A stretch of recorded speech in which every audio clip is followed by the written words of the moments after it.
Hello दोस्तों, welcome to our channel learn for job. Friends, Gujarat की 182 विधानसभा सीटों पर 1 और 5 दिसंबर को 2 चरणों में मतदान कराया जाएगा। और आपको पता होगा, गुजरात और हिमाचल प्रदेश की विधानसभा सीटों के वोट्स की काउंटिंग 8 दिसंबर को होगी। आपको बता दें कि गुजरात की विधानसभा का कार्यकाल 18 फरवरी 2023 को समाप्त हो रहा है। तो आज के इस वीडियो में हम जानेंगे कि गुजरात राज्य में कितनी बार और कितने सीटों पर विधानसभा के चुनाव हुए हैं। इसके अलावा फ्रेंड्स ये भी जानेंगे कि कौन सी पार्टी कितने सीटों पर जीत हासिल की है।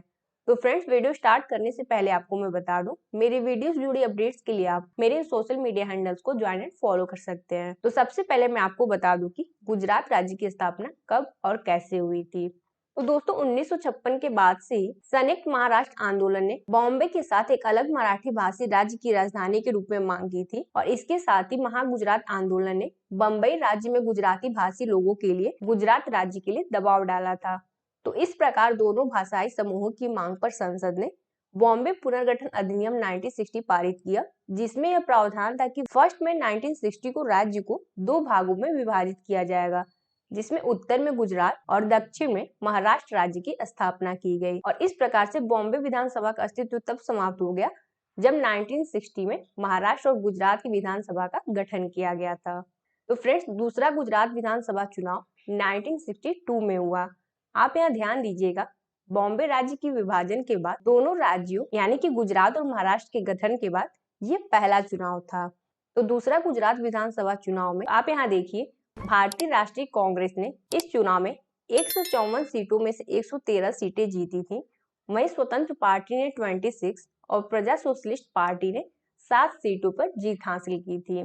तो दूसरा गुजरात विधानसभा चुनाव में इंडियन नेशनल कांग्रेस पार्टी की जीत हुई और इस दौरान 3 मुख्यमंत्री कांग्रेस पार्टी से रहे, जो कि थे जीवराज नारायण मेहता, मुख्यमंत्री बलवंत राय मेहता और मुख्यमंत्री हितेंद्र देसाई।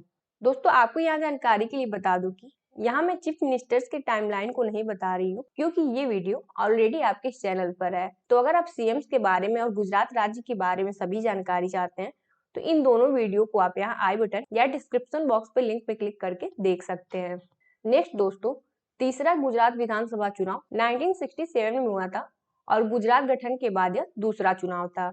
तो इस चुनाव में सीट्स की संख्या 154 से बढ़कर 168 हुई थी, जिसमें भारतीय राष्ट्रीय कांग्रेस ने 168 सीट्स में से 93 सीट्स जीती थी। वहीं स्वतंत्र पार्टी ने 66 सीटों पर जीत हासिल की थी और एक और नई पार्टी थी जो कि थी भारतीय जनसंघ, और ये सिर्फ 1 सीट जीती थी। तो फ्रेंड्स, यहाँ देखिए कि आईएनसी ने इस चुनाव में खराब प्रदर्शन किया और 20 सीटों का उन्हें नुकसान हुआ। वहीं स्वतंत्र पार्टी ने प्रदर्शन में सुधार किया, 40 और एक्स्ट्रा सीटें जीती थी। तो 1967 में मुख्यमंत्री पद पर हितेंद्र कन्हैया लाल देसाई एनसीयू पार्टी से थे। चौथा गुजरात विधानसभा चुनाव दोस्तों 1972 में हुआ था। आप यहाँ सभी पार्टीज की सीट्स को देख सकते हैं। इसमें भारतीय राष्ट्रीय कांग्रेस ने 168 सीटों में से 140 सीटों पर जीत हासिल की, जबकि एनसीयू ने 16 सीटों पर जीत हासिल की थी। तो इस चुनाव में कांग्रेस ने बेहतर प्रदर्शन किया और 47 सीटें जीती थी। 4th असेंबली में मुख्यमंत्री रहे थे घनश्याम ओझा और चिमन भाई पटेल, ये दोनों आईएनसी पार्टी से मुख्यमंत्री रहे थे। नेक्स्ट गुजरात में इलेक्शन 1975 में हुए थे, जिसमें इंडियन नेशनल कांग्रेस ने दोस्तों 168 सीटों में से 75 सीटों पर जीत हासिल की, जबकि एनसीयू ने 56 सीटें जीती थी। भारतीय जनसंघ ने 18 सीटों पर और केएलपी ने 12 सीटों पर जीत हासिल की। इस चुनाव में भी दोस्तों कांग्रेस ने खराब प्रदर्शन किया और उन्हें 65 सीट्स का नुकसान हुआ था। तो इस चुनाव के बाद मुख्यमंत्री रहे थे बाबू भाई जे पटेल, जो कि एनसीयू पार्टी से थे। फिर बने थे माधव सिंह सोलंकी, जो कि इंडियन नेशनल कांग्रेस पार्टी से थे। और फिर बाबू भाई जे पटेल जेपी यानी जनता पार्टी से गुजरात के मुख्यमंत्री रहे थे। तो फ्रेंड्स, अगर आप जानना चाहते हैं कि आईएनसीयू पार्टी कौन सी थी, तो आपको बता दें कि इस टॉपिक में मैंने ऑलरेडी वीडियो कवर कर दिया है कि कब कब कांग्रेस पार्टी में आपसी मतभेद होने के कारण पार्टी अलग हो गई थी। तो आप इस वीडियो को जरूर देखिएगा, इसमें आपको बहुत सी महत्वपूर्ण जानकारियां प्राप्त हो जाएंगी। नेक्स्ट गुजरात में इलेक्शन हुआ था 1980 में और इसमें भारतीय राष्ट्रीय कांग्रेस ने 182 सीटों में से 141 सीटों पर जीत हासिल की, जबकि जनता पार्टी ने 21 सीटें जीती और भारतीय जनता पार्टी ने सिर्फ 9 सीटें जीती थी। तो इस चुनाव में भी कांग्रेस ने बेहतर प्रदर्शन किया और इस दौरान मुख्यमंत्री रहे थे माधव सिंह सोलंकी। अगला गुजरात का विधानसभा चुनाव 1985 में हुआ था। इस चुनाव में भी आईएनसी ने वोट से और सीटों की संख्या में वृद्धि के साथ बहुमत प्राप्त किया, जो कि सीटों की संख्या के मामले में अपने आप में एक रिकॉर्ड था। यहाँ आप देखिए, कांग्रेस ने कुल 182 सीटों में से 149 सीटों पर जीत हासिल की। जनता पार्टी ने उस समय कांग्रेस के प्रभुत्व को प्रदर्शित करते हुए केवल 14 सीटें जीती और बीजेपी ने 11 सीटें। तो इस चुनाव के दौरान दोस्तों मुख्यमंत्री रहे थे माधव सिंह सोलंकी, अमर सिंह चौधरी, और फिर मुख्यमंत्री अमर सिंह चौधरी के कार्यकाल के बाद Madhav Singh Solanki Indian national Congress party से मुख्यमंत्री रहे थे। लेकिन दोस्तों आपकी जानकारी के लिए बता दूं कि 1985 में ही गुजरात में आरक्षण बिल के कारण अहमदाबाद और गांधीनगर के शहरों में दंगा का सामना करना पड़ा था। तो 1985 तक तो गुजरात विधानसभा में इंडियन नेशनल कांग्रेस पार्टी ने बहुमत हासिल किया, लेकिन इस दंगे के प्रभाव के बाद आईएनसी के वोट बैंक में भारी गिरावट आई थी और भारतीय जनता पार्टी का उदय हुआ था। अभी आप ये नेक्स्ट इलेक्शन में देखिएगा आईएनसी को कितने सीटों का नुकसान हुआ था। तो दोस्तों गुजरात में अगला विधानसभा का चुनाव 1990 में हुआ था और इस चुनाव में किसी भी पार्टी को बहुमत नहीं मिला था। यहाँ आप देखिए कि जनता दल ने 70 सीटें जीती और भारतीय जनता पार्टी ने 67 सीटें जीती थी। वहीं पिछले विधानसभा चुनाव की तुलना में कांग्रेस ने 149 सीटों की तुलना में केवल 33 सीटें ही जीती थी। तो भाजपा और जनता दल के गठबंधन के बाद चिमन भाई पटेल गुजरात के मुख्यमंत्री बने और फिर इनके कार्यकाल के बाद छबिल दास मेहता कुछ समय के लिए गुजरात के सीएम रहे थे। 1995 में गुजरात में दोस्तों 9वीं विधानसभा के चुनाव हुए और इस बार भारतीय जनता पार्टी ने 182 सीटों में से 121 सीटें जीती। वहीं कांग्रेस ने 45 सीटें जीती थी, जो कि पिछले चुनाव से 12 सीटें ज्यादा थी।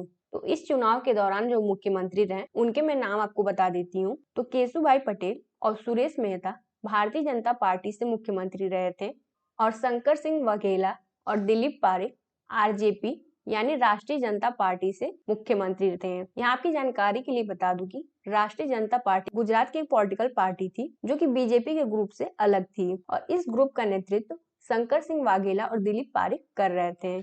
आपको बता दूं दोस्तों, बाद में इस पार्टी को भंग कर दिया गया था और इसके सभी नेता भारतीय राष्ट्रीय कांग्रेस में शामिल हो गए थे। नेक्स्ट दोस्तों 10वीं गुजरात विधानसभा का चुनाव 1998 में आयोजित किया गया था। इस चुनाव में भारतीय जनता पार्टी ने 117 सीटें और भारतीय राष्ट्रीय कांग्रेस ने 53 सीटों पर जीत हासिल की थी और 1998 के चुनाव में केशुभाई पटेल फिर से मुख्यमंत्री बने और इसी इलेक्शन के दौरान ही दोस्तों हमारे देश के वर्तमान प्रधानमंत्री नरेंद्र दामोदर दास मोदी गुजरात के पहली बार मुख्यमंत्री रहे थे। फिर गुजरात में 2002 में चुनाव हुए जिसमें बीजेपी ने 127 सीटें जीती और इंडियन नेशनल कांग्रेस ने 51 सीटें जीती थी और इस दौरान भी मुख्यमंत्री नरेंद्र मोदी थे। गुजरात में दोस्तों अगला चुनाव 2007 में हुआ था जिसमें भारतीय जनता पार्टी ने 117 सीटें और भारतीय राष्ट्रीय कांग्रेस ने 59 सीटें जीती थी और इस इलेक्शन के बाद भी मुख्यमंत्री नरेंद्र मोदी थे। अगला चुनाव दोस्तों गुजरात में 2012 में हुआ। इस बार भी भारतीय जनता पार्टी के मुख्यमंत्री चेहरा नरेंद्र मोदी जी थे और विपक्ष के नेता भारतीय राष्ट्रीय कांग्रेस के शक्ति सिंह गोयल थे। तो 2012 के गुजरात विधानसभा चुनाव में दोस्तों मुख्यमंत्री नरेंद्र मोदी के नेतृत्व में भाजपा ने कुल 182 सीटों में से 116 सीटें जीती और सरकार बनाई, जबकि कांग्रेस ने केवल 60 सीटें जीती थी। और आप यहाँ देख रहे होंगे कि गुजरात में भारतीय जनता पार्टी 1995 से ही सत्ता में है। तो 2012 के चुनाव के बाद मुख्यमंत्री रहे थे नरेंद्र मोदी और आपको पता होगा उसके बाद 2014 में लोकसभा के चुनाव हुए थे और नरेंद्र मोदी हमारे देश के प्रधानमंत्री रहे। तो इनके बाद गुजरात की मुख्यमंत्री रही थी आनंदीबेन पटेल और फिर विजय रूपानी। नेक्स्ट दोस्तों 14वीं गुजरात विधानसभा चुनाव 2017 में हुए थे। इस चुनाव में भारतीय जनता पार्टी ने 99 सीट्स जीती थी। वहीं 2012 के पिछले चुनाव की तुलना में कांग्रेस के लिए वोट शेयर और सीटों की संख्या में वृद्धि हुई और इस बार कांग्रेस ने 78 सीटें जीती थी। और आप यहाँ देखिएगा कि 1985 के चुनाव के बाद जिसमें कांग्रेस ने 149 सीटें जीती थी, यानी लगभग 32 वर्षों के बाद ये कांग्रेस द्वारा जीती गई सीटों की सबसे अधिक संख्या थी। और इस दौरान मुख्यमंत्री बने भारतीय जनता पार्टी से मुख्यमंत्री विजय रूपानी और वर्तमान मुख्यमंत्री हैं भूपेंद्र भाई पटेल। नेक्स्ट दोस्तों जैसा कि मैंने आपको वीडियो की शुरुआत में ही बताया है कि इस साल यानी कि गुजरात में 15वीं विधानसभा के चुनाव होने वाले हैं जो कि 1 और 5 दिसंबर को होंगे और 8 दिसंबर को हमें पता चल जाएगा कि गुजरात और हिमाचल प्रदेश में किसकी सरकार बनेगी। दोस्तों, आप मुझे कमेंट बॉक्स में बताइए कि आप इस बार गुजरात में किस पार्टी की सरकार बनते हुए देखना चाहते हैं और इसके पीछे कारण क्या है, वो भी रीजन आप कमेंट बॉक्स में जरूर लिखिएगा। तो उम्मीद करती हूँ दोस्तों, आपको इस वीडियो में गुजरात विधानसभा चुनाव के बारे में कुछ महत्वपूर्ण जानकारियां प्राप्त हुई होंगी। अगर आप हिमाचल प्रदेश के बारे में भी ऐसी ही जानकारी चाहते हैं तो आप मुझे कमेंट बॉक्स में बता सकते हैं। और अगर आपको ये वीडियो पसंद आया हो तो इस वीडियो को लाइक एंड ज्यादा से ज्यादा शेयर कीजिएगा। आपके जो भी सुझाव हो आप उसे कमेंट बॉक्स में लिख सकते हैं। फ्रेंड्स, अगर आपने अभी तक हमारे चैनल को सब्सक्राइब नहीं किया है तो प्लीज हमारे इस चैनल लर्न फॉर जॉब को सब्सक्राइब करना नहीं भूलिएगा। इस वीडियो को देखने के लिए आपका बहुत बहुत धन्यवाद।